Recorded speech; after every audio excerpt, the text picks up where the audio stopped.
നമസ്കാരം, press line ന്യൂസിലേക്ക് സ്വാഗതം. ബ്രിട്ടനിലെ ഏറ്റവും വലിയ ജയിൽ 2017 പ്രവർത്തനം ആരംഭിച്ചപ്പോൾ അത് വാഴ്ത്തപ്പെട്ടത് തടവുകാരെ പുനരധിവസിപ്പിക്കുന്നതിനുള്ള 212 മില്യൺ പൗണ്ടിൻ്റെ പദ്ധതി എന്നായിരുന്നു. എന്നാൽ 7 വർഷങ്ങൾക്കിപ്പുറം വടക്കൻ വെയിൽസിലെ HPM ബർബിൻ ഖ്യാതി നേടുന്നത് മറ്റൊരു കാര്യത്തിനാണ്. പ്രിസൺ സർവീസിനെ തന്നെ കളങ്കിപ്പെടുത്തിക്കൊണ്ടുള്ള ലൈംഗിക ബന്ധങ്ങളുടെ തുടർക്കഥകളുടെ പേരിലാണ് ഇപ്പോൾ ഈ ജയിൽ വാർത്തകളിൽ ഇടം പിടിക്കുന്നത്.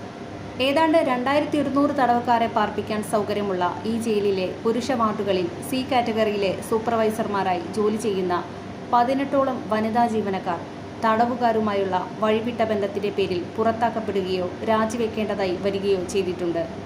ഐഷിയ ഗുൺ എന്ന പ്രൊബേഷണറി ഓഫീസറുടെ കഥ അടുത്തിടെയാണ് പുറത്തുവന്നത്.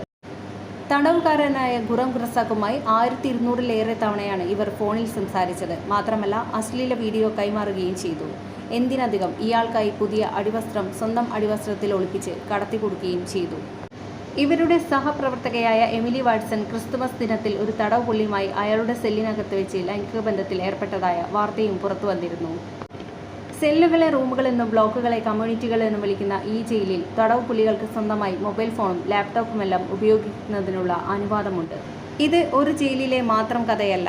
HM പ്രിസൺ സർവീസിൽ അങ്ങോളം ഇങ്ങോളം വനിതാ ജീവനക്കാർക്കെതിരെ നിരവധി ആരോപണങ്ങളാണ് ഉയരുന്നത്.